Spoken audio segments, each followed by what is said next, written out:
அன்னைக்கு காலையில லக்ஷ்மி அம்மா சத்தமா, மீனா வேகமா எழுந்துரு, தண்ணி லாரி வந்துருச்சு. வேகமா எழுந்த புது மருமக மீனா, என்ன ஆச்சு அத்தை, மணி 4:30 தானே ஆகுது. அதுக்கு லக்ஷ்மி அம்மா, எதுவும் பேசாத, குடத்தை எடுத்துக்கிட்டு என் பின்னாடி மட்டும் வா. என்னங்க ரவி, 2 பேத்துக்கும் தனியா சொல்லணுமா, குடத்தை எடுத்துக்கிட்டு பின்னாடியே வாங்க.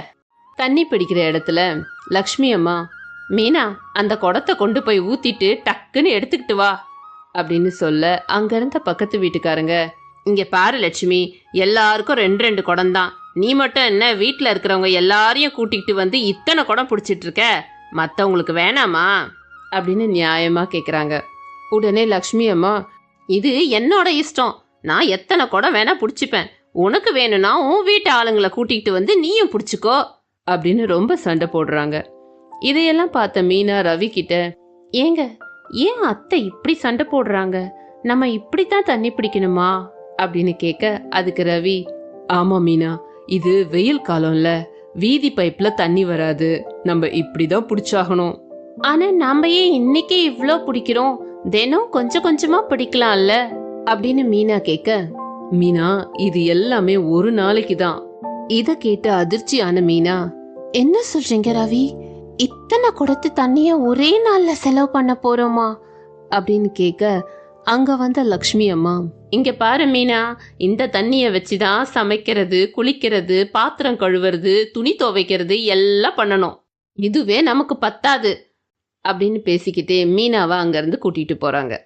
மதியம் சாப்பிட்றதுக்கு மீனா நிறைய தட்டெல்லாம் எடுத்துட்டு வந்து வைக்கிறாங்க. அதை பார்த்த லக்ஷ்மி அம்மா, ஏ மீனா, 4 பேர் சாப்பிட்றதுக்கு இவ்வளோ தட்டா, இவ்வளோ தட்டு கழுவுறதுக்கு தண்ணி எங்க இருக்கு, ஆளுக்கு ஒரு தட்டு போதும், என்ன பொண்ணு நீ, தண்ணி இல்லாத கஷ்டம் தெரியுதா உனக்கு அப்படின்னு திட்டிட்டு எல்லாருக்கும் சாப்பாடு கொடுக்குறாங்க. அப்படியே அன்னைக்கு நாளும் போகுது. அடுத்த நாள் காலையில தண்ணி பிடிக்க போன லக்ஷ்மி அம்மா, என்ன கனகா, தண்ணி லாரிய இன்னும் காணோம் அப்படின்னு கேட்க, அதுக்கு கனகா, தண்ணி லாரியெல்லாம் ஒரு வாரத்துக்கு வராதான், தண்ணி பிடிச்சிக்கிட்டு வர ஏரியில ஏதோ சுத்தம் பண்ற வேலை நடக்கிறதுனால ஒரு வாரத்துக்கு தண்ணி லாரி வராதான், பக்கத்துல இருக்கிற ஏரியில தான் நாமெல்லாம் தண்ணி பிடிச்சிக்கணும், எல்லாரும் அங்க போங்க அப்படின்னு சொல்றாங்க. ஊர் மக்கள் எல்லாரும் அந்த ஏரியை நோக்கி நடக்க ஆரம்பிக்கிறாங்க. அப்ப மீனா அவங்க அத்தை கிட்ட, அத்தை இன்னும் எவ்வளோ தூரம் தான் போகணும், இந்த வெயில்ல நடக்கவே முடியல அப்படின்னு சோர்வா சொல்றா.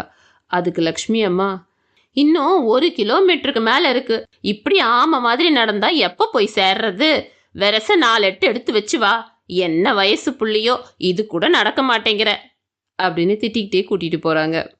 அப்ப போற வழியில ஒரு அம்மாவால சுத்தமா முடியல, சோர்வா கீழே உட்காந்துக்கிட்டு, ஐயோ எனக்கு மயக்க வர மாதிரி இருக்கு, யாராவது கொஞ்சம் தண்ணி இருந்தா கொடுங்களேன் அப்படின்னு கெஞ்சுற மாதிரி பாக்குறாங்க எல்லாரையும். அங்க போறவங்க எல்லாரும் பாக்குறாங்க, ஆனா யாருமே அந்த அம்மாவுக்கு உதவி பண்ணவே இல்லை. அதை பார்த்த மீனா, அச்சச்சோ அத்தை இங்க பாருங்க, அவங்களுக்கு சுத்தமா முடியல போல அப்படின்னு கிட்ட போய், இந்தாங்க இந்த தண்ணிய குடிங்க அப்படின்னு குடுக்குறா. இத பார்த்து கோவமான லக்ஷ்மி, ஏன் மீனா, நமக்கு குடிக்கிறதுக்கே தண்ணி இல்ல, இதுல நீ தான தர்மம் வேற வழங்கிட்டு இருக்கியா, உனக்கு எத்தனை தடவை சொன்னாலும் புத்தி வராதா அப்படின்னு கோபமா கேட்க, உடனே மீனா, அந்த அம்மா வெயில் முடியாம தாகத்துக்கு தண்ணி கேட்டுட்டு இருக்காங்க, ஆனா அதை யாருமே கண்டுக்க மாட்டேங்கிறாங்க, இப்படியே நம்மளும் போனா அவங்க என்னதான் பண்ணுவாங்க அப்படின்னு பாவமா கேக்குறா. உடனே லக்ஷ்மி அம்மா, அவங்க என்னமோ பண்ணிக்கிட்டு போறாங்க, மத்தவங்க எல்லாம் கண்டுக்காம தானே போறாங்க, உனக்கு மட்டும் என்ன வந்துச்சு, இத்தனை கிலோமீட்டர் நடக்க முடியாம நடந்து தண்ணி கொண்டு வந்து எல்லாத்தையும் இங்கே கொடுத்துட்டா இப்ப நமக்கு என்ன பண்றது அப்படின்னு திட்டி மீனாவை வீட்டுக்கு கூட்டிட்டு போறாங்க. வீட்டுக்கு போனதுக்கு அப்புறம் மீனா மனசுக்குள்ள, இதெல்லாம் ரொம்ப தப்பு, தண்ணி கஷ்டம் இருக்குதான், ஆனா அவங்க எல்லாரும் ரொம்ப கொடூரமா நடந்துக்கிறாங்க, நம்மளும் அப்படி இருக்கவே கூடாது அப்படின்னு யோசிக்கிறா. அடுத்த நாள் காலையில மீனா மனசுக்குள்ள, ஏதோ நம்மளால முடிஞ்சது, இந்த பானையில கொஞ்சம் தண்ணி வச்சிருக்கோம், இந்த வழியா தான் எல்லாரும் போறாங்க, போறவங்க குடிச்சுக்கிட்டோம் அப்படின்னு தண்ணீர் பந்தல் வச்சுட்டு வீட்டுக்குள்ள போறா. கொஞ்ச நேரத்துக்கு அப்புறம் லக்ஷ்மி அம்மா, என்ன நம்ம வீட்டு முன்னாடி ஒரே கூட்டமா இருக்கு அப்படின்னு வெளியே வந்து பாக்குறாங்க. பார்த்துட்டு கோபமாகி உள்ள போய், ஏ மீனா எங்க இருக்க, வெளியே வாடி அப்படின்னு கத்த, லக்ஷ்மி அம்மா கத்துறத கேட்ட சண்முகம், என்ன ஆச்சு லக்ஷ்மி, ஏன் இப்படி கத்திக்கிட்டு இருக்க அப்படின்னு கேக்குறாரு. ஏன் இப்படி கத்துறனா? டேய் ரவி, இங்க நடக்கிற கொடுமையெல்லாம் பாத்தியாடா? இங்க வெயில்ல நம்ம தண்ணிக்கு எவ்வளவு கஷ்டப்பட்டுக்கிட்டு இருக்கோம்.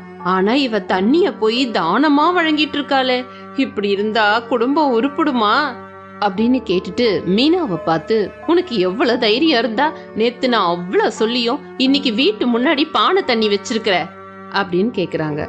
உடனே சண்முகம், என்னம்மா இது, நமக்கே தண்ணி பத்தாம தானே இருக்கு அப்படின்னு மீனாவை கேக்குறாரு. உடனே மீனா, மாமா நீங்களே கொஞ்சம் யோசிச்சு பாருங்க, இந்த வருஷ வெயில் போன தடவை இருந்ததை விட ரொம்ப அதிகமா இருக்கு.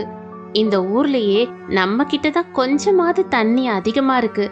மத்தவங்க கிட்ட எல்லாம் தண்ணியே இல்லாம ரொம்ப கஷ்டப்படுறாங்க. இந்த வெயில் காலத்துல நடக்க முடியாம பாதி பேர் மயக்கம் போட்டு விடுறாங்க. ஏதோ நம்மளால முடிஞ்சது மத்தவங்களுக்கு உதவி பண்ணலான்னு தான் இப்படி செஞ்சேன் அப்படின்னு சமாதானமா சொல்றா. உடனே சண்முகம், நீ செய்யறது நல்ல விஷயம்தான் மீனா, ஆனா இப்படி தானமா கொடுத்துட்டனா நமக்கே நாளைக்கு தண்ணி இருக்குமான்னு தெரியலையேம்மா அப்படின்னு கேக்குறாரு. அப்ப லக்ஷ்மி அம்மா, நீங்க என்னங்க இவகிட்ட போய் இப்படி பேசிக்கிட்டு இருக்கீங்க? நேத்து வெயில்ல நடக்க முடியாம மூச்சு வாங்கிக்கிட்டு அத்தை இன்னும் எவ்வளவு தூரம் நடக்கணும்னு கேட்டியே, அப்படி கஷ்டப்பட்டு கொண்டு வந்த தண்ணி இப்ப சும்மா கொடுத்துக்கிட்டு இருக்க அப்படின்னு கோவமா கேக்குறாங்க. ஆனா மீனா, ஆமா அத்தை, நேத்து எனக்கு கஷ்டமா தான் இருந்துச்சு. என்னாலேயே அவ்வளவு தூரம் போய் தண்ணி கொண்டு வர முடியலையே. வயசானவங்க குழந்தைங்க எல்லாம் என்ன பண்ணுவாங்க, அதெல்லாம் நினைச்சுதான் இத நான் பண்ணேன்.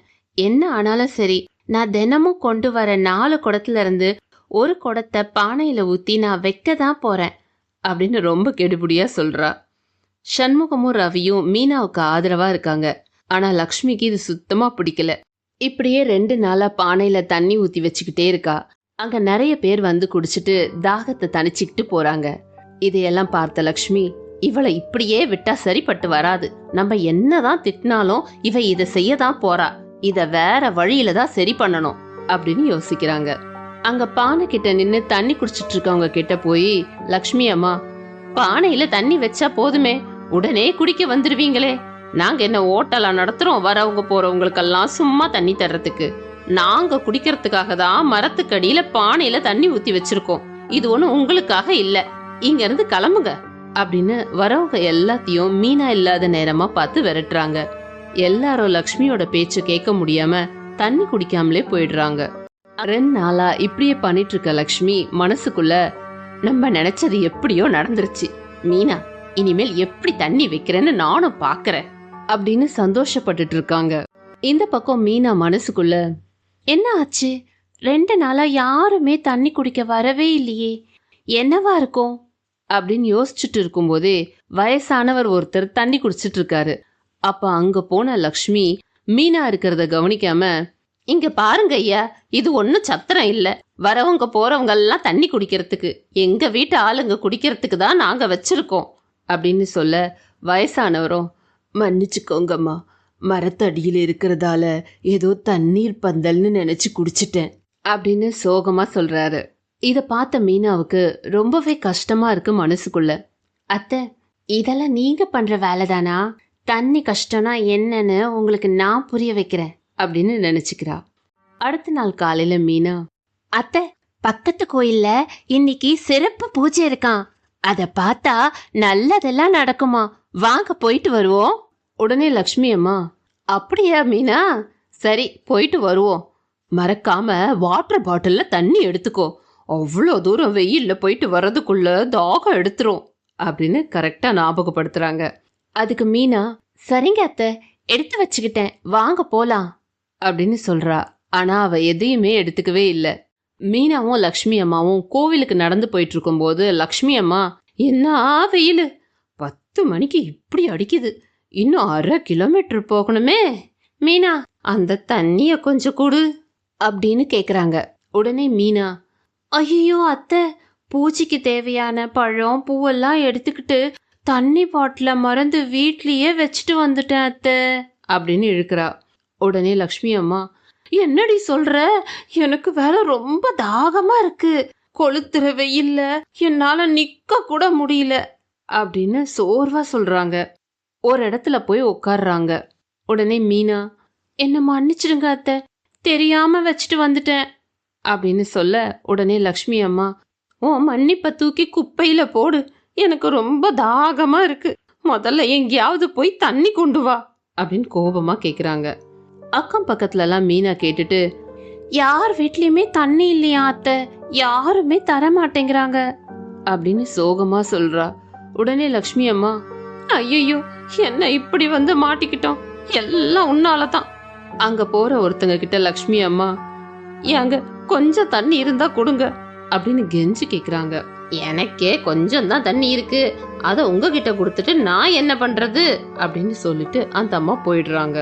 லக்ஷ்மினால சுத்தமா முடியல, மயக்கம் வர மாதிரி ஆகுது. அப்ப அங்க ஒரு வயசான அம்மா வராங்க. இந்த அம்மா தண்ணி குடி அப்படின்னு குடுக்கறாங்க. உடனே லக்ஷ்மி வாங்கி அந்த தண்ணிய குடிச்சிட்டு, ரொம்ப நன்றிமா, நிறைய பேர்கிட்ட தண்ணி கேட்டேன், ஆனா யாருமே தரல, நீங்க இந்த வயசான காலத்திலயும் தண்ணி கஷ்டத்திலயும் எனக்கு தண்ணி தரணும்னு நினைச்சீங்களே, அதுவே பெரிய விஷயம், ரொம்ப நன்றி அப்படின்னு சொல்றாங்க. அதுக்கு அந்த வயசான அம்மா, தாகத்துக்கு தண்ணி தரலனா சொர்க்கத்துல கூட இடம் கிடைக்காதுன்னு சொல்லுவாங்க, அப்படி அதிகமான தண்ணிய வச்சுக்கிட்டு நம்ம என்ன பண்ண போறோம், கண்ணு முன்னாடியே இப்படி தாகத்துல துடிச்சுக்கிட்டு இருக்க, அத பார்த்து நான் தரலனா நான் எல்லாம் மனுஷியே இல்லம்மா, பத்திரமா வீட்டுக்கு போங்க அப்படின்னு அங்க இருந்து கிளம்பிட்டாங்க. அப்ப லக்ஷ்மி மீனா கிட்ட, எல்லாரும் என்கிட்ட தண்ணி கேட்கும் போது நான் இல்ல இல்லன்னு நிறைய தடவை சொல்லி இருக்கேன், அப்பெல்லாம் அவங்களும் இதே மாதிரி தானே தாகத்துல கஷ்டப்பட்டு இருப்பாங்க, என்னோட தப்பு என்னன்னு நான் புரிஞ்சுக்கிட்டேன், நீ தண்ணீர் பந்தல் வச்சப்ப வந்த எல்லாரையும் நான் தான் விரட்டினேன், அது எவ்வளவு பெரிய தப்புன்னு நான் புரிஞ்சுக்கிட்டேன், என்ன மன்னிச்சிடு மீனா அப்படின்னு மன்னிப்பு கேக்குறாங்க. அதுக்கு மீனா, இப்பவாது புரிஞ்சுக்கிட்டீங்களே அத்தை, அதுவே சந்தோஷம்தான், இனிமேலாவது நம்ம வீட்டு முன்னாடி தண்ணீர் பந்தல் வைக்கலாமா வேண்டாமா அப்படின்னு சிரிச்சுக்கிட்டே கேட்க லக்ஷ்மி அம்மா, கண்டிப்பா வைக்கலாம், என்னோட ஒரு பங்கு குடத்தையும் தரேன், 2 பானையா வைக்கலாம் அப்படின்னு உற்சாகமா சொல்றாங்க. வீட்டுக்கு முன்னாடி தண்ணீர் பந்தல் வைக்கிறாங்க. வரவங்க எல்லாம் தண்ணி குடிச்சிட்டு மாமியார் மருமகளுக்கு நன்றி சொல்லிட்டு போறாங்க. பிறரின் தாகத்தையும் துன்பத்தையும் உணர்ந்து உதவுபவருக்கு எப்போதும் நல்ல பெயரும் புண்ணியமும் கிடைக்கும். அன்னைக்கு சாயந்தரம் ஆபீஸ் முடிச்சிட்டு அந்த மாசம் சம்பள பணத்தை கையில வச்சுட்டு நின்னுட்டு இருந்த மீனா அப்ப அவளுடைய தோழி சீதாட்ட, போன மாசம் நிறைய லீவு போட்டுட்டேன், அதனால தான் சம்பளமும் கம்மியா வந்திருக்கு, இந்த 15,000 ரூபாய் மட்டும் வச்சு எப்படித்தான் இந்த மாசம் முழுக்கும் குடும்பத்தை நடத்த போறேனே தெரியல. அப்ப தோழி சீதா, ஆமா ஆமா, உன்னோடது குடும்பமே இல்லடி, அது ஒரு சின்ன பள்ளிக்கூடம், எத்தனை பேர் இருக்காங்க, ஆனா கண்டிப்பா உன் ஒருத்தி சம்பளம் மட்டும் பத்தாதுடி அப்படின்னு சொல்லும்போது மீனா மனசுக்குள்ளேயும் ஒரு பயம் வந்துச்சு, என்னடி பண்றது, சமாளிச்சுதான் ஆகணும் அப்படின்னு சொல்லிட்டு 2 பேரும் வீட்டுக்கு கிளம்பினாங்க. இந்த பக்கம் வீட்டுல லக்ஷ்மி அம்மா, ஏங்க இந்த புடிங்க, இந்த மாசத்தோட மளிகை சாமான லிஸ்ட் போய் வாங்கிட்டு வாங்க.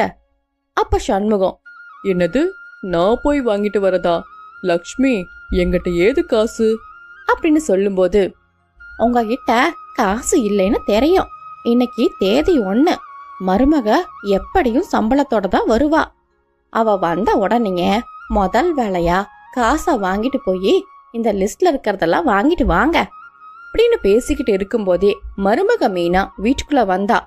மீனாவை பார்த்த லக்ஷ்மி அம்மா, அம்மாடி மீனா வந்துட்டியா, சரி சரி, இந்த மாசத்தோட மளிகை சாமான லிஸ்ட மாமா கிட்ட கொடுத்துருக்கிறமா, காசு கொடுத்துருமா அப்படின்னு சொல்லி லிஸ்ட வாங்கி பார்த்தா மீனா. லிஸ்ட பார்த்த மீனாவுக்கு ஒரே அதிர்ச்சி, என்னது மளிகை சாமானமே 4,000 ரூபாய் வந்துருச்சா அப்படின்னு மனசுக்குள்ள நினைச்சிட்டு வேற வழி இல்லாம 4,000 ரூபாவையும் எடுத்து கொடுத்தா. சண்முகமும் அத வாங்கிட்டு போனாரு. இந்த பக்கம் லக்ஷ்மி அம்மா, அம்மாடி மீனா எனக்கு ரொம்ப டயர்டா இருக்கு, அப்படியே போய் ஒரு காஃபி போட்டு எடுத்துட்டு வாமா, உன் கையால காஃபி குடிச்சாதான் குடிச்ச மாதிரி இருக்கு. மீனாவும் ரொம்ப டயர்டா தான் ஆபீஸ்ல இருந்து வந்தா. இருந்தாலும் சரிங்கத்த, நீங்க ரெஸ்ட் எடுங்க, நான் போட்டு எடுத்துட்டு வரேன் அப்படின்னு சொல்லி கிச்சனுக்கு போய் கொஞ்ச நேரத்திலேயே காஃபி போட்டு எடுத்துட்டு வந்தா. அப்போ உள்ள வந்த ரவிய பார்த்த லக்ஷ்மி அம்மா, என்னடா ஆச்சு, அவன் மகன் வாடி போய் இருக்கு. அம்மா இன்னைக்கு இன்டர்வியூக்கு போன கம்பெனிலையும் எனக்கு பிடிச்ச மாதிரி வேலை இல்லைம்மா. ஏற்கனவே வேலை பார்த்த கம்பெனி தான் 2 மாசத்துக்கு முன்னாடியே இழுத்து மூடிட்டாங்க. இனிமேலாவது படிச்ச படிப்புக்கு வேலை கிடைக்கும்னு போனா அதுவும் எனக்கு ஏத்த மாதிரி வேலை கிடைக்கலமா அப்படின்னு வருத்தப்பட்டு சொல்லிட்டு இருந்தான். அப்ப மீனா, உங்களுக்கு பிடிச்ச மாதிரி ஒரு வேலை கண்டிப்பா கிடைக்குங்க அப்படின்னு ஆறுதலும் சொல்லிட்டு மனசுக்குள்ள, அவருக்கு பிடிச்ச மாதிரி வேலை சீக்கிரமா கிடைச்சா நல்லாதான் இருக்கும், தனியா சமாளிக்கவே முடியல. இந்த பக்கம் ரவியோட தங்கச்சி, வந்துட்டீங்களா அண்ணி? உங்களை பார்க்கத்தா வேக வேகமா ஓடி வந்தேன். என்னாச்சு பவி? அண்ணி, எங்க காலேஜ்ல இருந்து டூர் கூட்டிட்டு போறாங்க அண்ணி. எல்லோரும் போறாங்க. எனக்கும் போகணும்னு ஆசையா இருக்கு அண்ணி. நாளைக்கு தான் பணம் கட்டுறதுக்கும் கடைசி நாள். உங்களுக்கு தான் இன்னைக்கு சம்பளம் வந்திருக்கும்ல, எனக்கு ஒரு 3000 ரூபாய் மட்டும் கொடுங்க அண்ணி அப்படின்னு சொல்லும்போது மீனா மனசுக்குள்ள, என்னது 3000 ரூபாவா? குடும்பம் இருக்க நிலைமையில இது தேவையில்லாத செலவு, சொன்னா புரிஞ்சுக்க மாட்டான் அப்படின்னு யோசிச்சுக்கிட்டு இருந்தா. என்ன அண்ணி யோசிச்சுக்கிட்டே இருக்கீங்க? என்னை தவிர எல்லோருமே போவாங்க, நான் மட்டும் போகாம இருந்தா நல்லாவா இருக்கும்? ப்ளீஸ் அண்ணி அப்படின்னு சொல்லி கெஞ்சி கேட்டா. மீனாக்கும் வேற வழி இல்லாம 3000 ரூபாய் எடுத்து கொடுத்தா. தேங்க்ஸ் அண்ணி அப்படின்னு சொல்லிட்டு போனா. அப்படியே அன்னைக்கு நாளும் போகுது. அடுத்த நாள் காலையில வீட்டுல இருக்கிற எல்லா வேலையும் செஞ்சு முடிச்சுட்டு மீனா ஆபீஸ்க்கு அவசர அவசரமா கிளம்பி போனா. ஆபீஸ்க்கு போன மீனாவுக்கு கொஞ்ச நேரத்திலேயே ஒரு போன் வந்துச்சு. கூட வேலை செய்யற தோழி சீதா கிட்ட, சீதா, வீட்டுல ஏதோ பிரச்சனை போல, போன் வந்துச்சு, நான் கிளம்புறேன் அப்படின்னு பதறி அடிச்சுட்டு வேக வேகமா வீட்டுக்கும் போனா. வீட்டுக்கு போன மீனா பதட்டமா, அத்தை, யாருக்கு என்னாச்சு அப்படின்னு சொல்லும் போது லக்ஷ்மி அம்மா, இங்க பாரு மீனா, கரண்ட் பில்லு கட்டாதனால வீட்டுல கரண்டே இல்ல, போன் இல்ல, டிவி இல்ல. நான் தான் நேத்தே உங்ககிட்ட சொல்ல மறந்துட்டேன். சரி சரி, சீக்கிரமா போய் கரண்ட் பில்ல கட்டிட்டு வந்து. மீனாவும் கரண்ட் பில்ல கட்டுறதுக்காக போனா. அப்ப மனசுக்குள்ள, இதுக்காகத்தான் என்ன அவசர அவசரமா வர சொன்னீங்களா? இத நான் ஆபீஸ் முடிஞ்சிட்டு வரும்போதே கட்டியிருக்கலாமே. இப்போ என்னோட அரை நாள் லீவும் போச்சு அப்படின்னு மனசுக்குள்ள நினைச்சிட்டு கரண்ட் பில்ல கட்டிட்டு வீட்டுக்கும் வந்தா. அப்ப பவித்ரா வீட்டு வாசல்ல சோகமா நின்னுட்டு இருந்தா.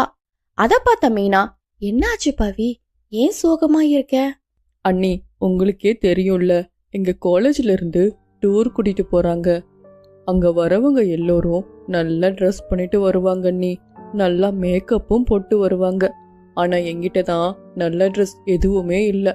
அம்மா கிட்ட போய் காசு கேட்ட அண்ணி, அம்மா தான் உங்ககிட்ட வாங்கிக்க சொன்னாங்க அப்படின்னு கேக்கும்போது மீனா, பவி, உங்ககிட்ட தான் ஏற்கனவே நிறைய புது ட்ரெஸ் எல்லாம் வச்சிருந்தியே, அத போட்டுட்டு போலாம்ல. அண்ணி, அதெல்லாம் காலேஜுக்கு போட்டுட்டு போற மாதிரி இருக்கு. டூருக்கு போகும்போது கொஞ்சம் ட்ரெண்டிங்கா போட்டா தானே நல்லா இருக்கும். எனக்கு ஒரு 2000 ரூபாய் மட்டும் கொடுங்க அண்ணி. இப்படியே ரொம்ப அடம்பிடிச்சு மீனா கிட்ட இருந்து 2000 ரூபாவையும் வாங்கிட்டா. அப்ப மீனா, இன்னும் கையில 6000 ரூபாய் தான் இருக்கு, இத வச்சு இந்த மாசம் எப்படித்தான் சமாளிக்க போறேன்னு தெரியல அப்படின்னு நினைச்சுக்கிட்டு இருந்தா. அடுத்த நாள் காலையில மீனா வழக்கம் போல வீட்டுல இருக்கிற எல்லா வேலையும் செஞ்சுட்டு ஆபீஸ் போறதுக்காக வேக வேகமா கிளம்பி ரூம்ல இருந்து வந்தா. ஹாலுக்கு வந்த மீனாவுக்கு ஒரே அதிர்ச்சி. அங்க ஏசிய ஃபிட் பண்ணிட்டு இருந்தாங்க. அப்போ அத பார்த்த மீனா, என்ன மாமா இது? அம்மாடி மீனா, வெயில் காலம் வேற வந்துருச்சு, வீட்ல சுத்தமா இருக்க முடியலமா. அதுதான் கோடை ஆஃபர்னு போட்டிருந்தாங்க. முன்பணமா 2500 ரூபாய் கட்டினா மட்டும் போதும், எடுத்துட்டு போங்கன்னு சொல்லி இந்த ஏசிய கொடுத்தாங்க. நான் விடுவனா? அவங்கிட்ட அடிச்சு பேசி 2000 ரூபாய் தான் முன்பணம் கொடுப்பேன்னுட்டு சொல்லி வாங்கிட்டும் வந்துட்டேன். மீதி பணத்தை எல்லாம் மாசம் மாசம் இன்ஸ்டால்மெண்ட்ல கட்டிடலாம் மீனா. அத கேட்ட மீனாவுக்கு தலையே சுத்துற மாதிரி இருந்துச்சு. என்ன சொல்றீங்க மாமா, 2000 ரூபாவா? இப்பவே கொடுக்கணுமா? அட ஆமா மீனா, இப்பவே கொடுக்கணும். அது மட்டும் இல்ல மீனா, ஃபிட்டிங் பண்ற சார்ஜ கூட பேரம் பேசி குறைச்சிட்டேன். நீ 2000 ரூபாய் மட்டும் கொடுத்தா போதும். அத பார்த்த மீனாவுக்கு வேற வழி இல்லாதனால 2000 ரூபாயும் எடுத்து கொடுத்துட்டு அவசர அவசரமா ஆபீஸ்க்கும் கிளம்பி போனா. அங்க பாஸ் முன்னாடியே நின்னுட்டு இருந்தாரு. என்ன மீனா நினைச்சிட்டு இருக்கீங்க? வர வர உங்க பெர்ஃபார்மன்ஸும் சரியில்லை. நேத்து பார்த்தா ஆஃப் டே லீவ் எடுத்துட்டு போயிருக்கீங்க. இப்போ 9 மணிக்கு வர வேண்டிய ஆபீஸ்க்கு 10 மணிக்கு வரீங்க.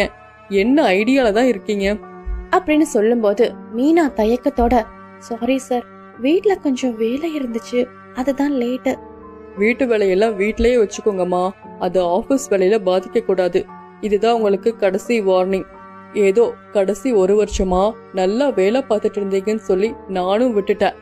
இனிமேல் உங்க மேல ஏதாவது கம்ப்ளைண்ட் வந்துச்சுன்னா உங்க வேலை இருக்காது பாத்துக்கோங்க அப்படின்னு கண்ணா பின்னான்னு திட்டிட்டு அவங்க எம்டியும் அங்கிருந்து போனாரு.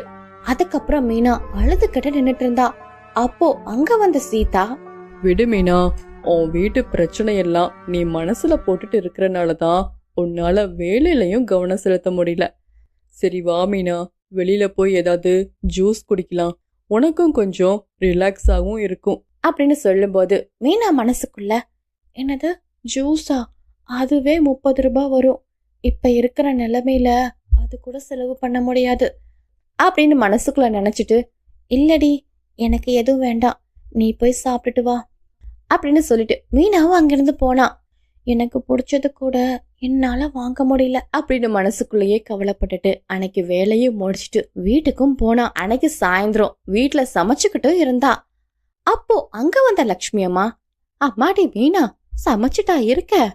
சரி சரி, உனக்கு ஏதாவது உதவி வேணுமா?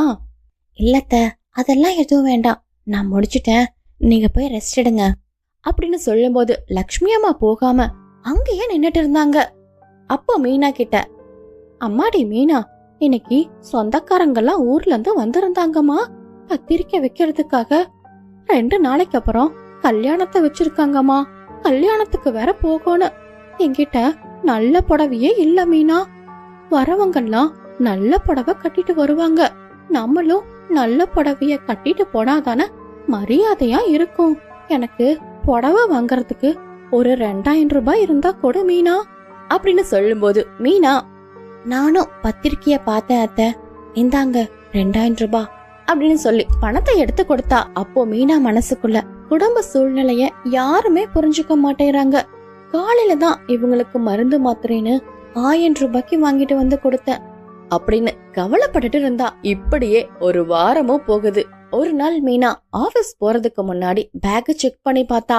மாசம் முடிய இன்னும் 10 நாள் இருக்கு, கையில இந்த 1000 ரூபாய் தான் இருக்கு, புதுசா எந்த செலவும் வராம இருக்கணும் அப்படின்னு மனசுக்குள்ள நினைச்சிட்டு இருந்தா. அப்போ உள்ள வந்த ரவி, மீனா, எனக்கு ஒரு 1000 ரூபாய் இருந்தா சீக்கிரம் கொடு மீனா அப்படின்னு கேக்கும்போது மீனா கிட்ட இருந்ததே அந்த 1000 ரூபாய் தான். மீனா கோபத்துல, என்ன பார்த்தா உங்களுக்கு எப்படிதான் தெரியுது, பணம் காய்க்கிற மரம் மாதிரி தெரியுதா? ஆளாளுக்கு வந்து 1000 ரூபாய் கூட 2000 ரூபாய் கூடன்னு கேட்டுக்கிட்டு இருக்கீங்க, என்கிட்ட எந்த காசும் இல்ல அப்படின்னு ரொம்ப கோவமா பேசினான். அப்போ அத கேட்ட ரவி, உங்ககிட்ட 2 மாசமா காசு வாங்கிட்டு இருக்கறனாலதான் இப்படி பேசுற, நீ ஒருத்தி தான் சம்பாதிக்கிறேங்கிற தலகணத்துல இருக்க. ஒரு முக்கியமான வேலைக்கு அப்ளை பண்ணணும் தான் உங்ககிட்ட காசு கேட்டேன், இனிமேல் உன் காசு எனக்கு தேவையே இல்ல அப்படின்னு சொல்லிட்டு ரொம்ப கோவமா போனா. அப்ப மீனா, ஐயோ ஏதோ ஒரு டென்ஷன்ல அவர்கிட்ட கத்திட்டனே. அப்போ ஆபீஸ்க்கும் டைம் ஆயிருச்சு, சரி எதுவா இருந்தாலும் சாயங்காலமா வந்து பேசிக்கலாம் அப்படின்னு சொல்லி ஆபீஸ்க்கும் கிளம்பி போனா. மீனா வேலைக்கு போன கொஞ்ச நேரத்திலேயே மீனா ஆபீஸ்ல இருந்து ஒரு போனும் வந்துச்சு. அத கேட்ட அதிர்ச்சியான குடும்பம் பதறி அடிச்சிட்டு ஹாஸ்பிட்டலுக்கும் போனாங்க. அப்ப மீனாவுடைய ஃப்ரெண்டு சீதா நின்னுட்டு இருந்தாங்க. அப்ப ரவி, மீனாக்கு என்னங்க ஆச்சு? மீனாக்கு கொஞ்ச நாளாவே உடம்பு சரியில்லை, உங்க யாராவதுக்கு தெரியுமா? நீங்க எல்லோருமே அவளை பணம் காய்க்கிற மரம் மாதிரி தான் பாத்துட்டு இருக்கீங்க. வீட்டுல இருக்கிற எல்லா வேலையும் இழுத்து போட செஞ்சுட்டு, அது மட்டும் இல்லாம ஆபீஸ்க்கு வந்து வேலை பார்த்துக்கிட்டு நீங்க கேட்கும் போதெல்லாம் காசையும் எடுத்து கொடுத்துட்டு, இப்படி இவ்வளவு பிரஷரை தாங்கிட்டு இருந்தனாலதான் அவளுக்கு இந்த மாதிரி ஒரு நிலைமை. ஆபீஸ்ல மயக்கம் போட்டு கீழே விழுந்துட்டா அப்படின்னு கோவமா பேசிக்கிட்டு இருந்தா. இப்போ கொஞ்ச நேரத்திலேயே உள்ள அந்த டாக்டரும் வந்தாங்க. இங்க பாருங்க, அவங்க ரொம்ப வீக்கா இருக்காங்க, இப்படியே போச்சுன்னா இது அவங்களுக்கு தான் பிரச்சனை, இனிமேல் அது அவங்களை கவனமா பாத்துக்கோங்க, அவங்க கண் முழிச்சிட்டாங்க அப்படின்னு சொல்லிட்டு டாக்டரும் போனாங்க. எல்லாம் பதறி அடிச்சிட்டு மீனாவை பாக்குறதுக்காக வந்தாங்க. அப்போ ரவிய பார்த்த மீனா, என்னையும் மன்னிச்சிடுங்க ரவி, நான் உங்ககிட்ட அப்படி பேசிருக்க கூடாதுதான், என்கிட்ட இருந்ததே அந்த 1000 ரூபாய் மட்டும்தான், நீங்க ரொம்ப நாளா ஒரு கெடிகாரம் வாங்கணும்னு ஆசைப்பட்டுட்டு இருந்தீங்க, அத வாங்குறதுக்கு தான் அந்த பணத்தையும் வச்சிருந்தேன், இந்தாங்க ரவி அப்படின்னு அந்த பிறந்தநாள் பரிசையும் எடுத்து கொடுத்தா. ரவி எல்லாத்துக்கும் ஒரே மாதிரியே நேரம் இருக்காது. உங்களுக்கும் கண்டிப்பா நீங்க ஆசைப்படுற மாதிரி வேலை கிடைக்கும். அப்போ அதை கேட்ட ரவி, என்ன மன்னிச்சிடு மீனா, நான் கொஞ்சம் கூட புரிஞ்சுக்காம பொறுப்பு இல்லாம நடந்துட்டேன். நம்ம குடும்பம் இருக்கிற சூழ்நிலைய தெரிஞ்சு நான் ஏதாவது ஒரு சின்ன வேலைக்காவது போயிருக்கணும். நான் தப்பு பண்ணிட்டேன் மீனா, என்ன மன்னிச்சிடு அப்படின்னு சொல்லி மன்னிப்பையும் கேட்டான். அதுக்கப்புறம் லக்ஷ்மி, சண்முகம், பவின்னு 3 பேரும் அவங்களுடைய தப்ப புரிஞ்சு மன்னிப்பையும் கேட்டாங்க. கொஞ்ச நாள்லயே ரவி நினைச்ச மாதிரியே நல்ல வேலையும் கிடைச்சிருச்சு. வேலைக்கு போகவும் ஆரம்பிச்சான். அப்ப மீனாட்ட, மீனா, நீ வேலைக்கு போன வரைக்கும் போதும் மீனா, நீ ரெஸ்ட் எடு அப்படின்னு சொல்லும் போது லக்ஷ்மி அம்மாவும், ஆமா மீனா, நாங்களும் குடும்ப சூழ்நிலைய புரிஞ்சுக்காம உனக்கு செலவு வச்சுக்கிட்டே இருந்தோம். இப்பதான் ரவிக்கு வேலை கிடைச்சிருச்சுல்ல அப்படின்னு சொல்லும் போது மீனா, அத்தை, நான் வேலைக்கு போறது எனக்கு சுமையில்ல, அது என்னோட சுயமரியாதை கூட. வீட்டு வேலை செய்யும் போது கூட நீங்க எல்லோருமே எனக்கு இப்போ உதவி செய்றீங்க. இப்ப எனக்கு எந்த கஷ்டமும் இல்ல, வேலைக்கு நிம்மதியா போகலாம் அப்படின்னு சொல்லிட்டு மீனாவும் மறுபடியும் வேலைக்கு போகவும் ஆரம்பிச்சா. கொஞ்ச நாள்லயே அந்த குடும்பத்தோட கஷ்டமும் முடிஞ்சு போச்சு. எல்லோரும் சந்தோஷமா இருந்தாங்க. வீட்ல ஆதரவு இருக்கும்போது பெண்களுக்கு வீட்டு வேலையோ அலுவலக வேலையோ பெரிய சுமையாகவே தெரியாது.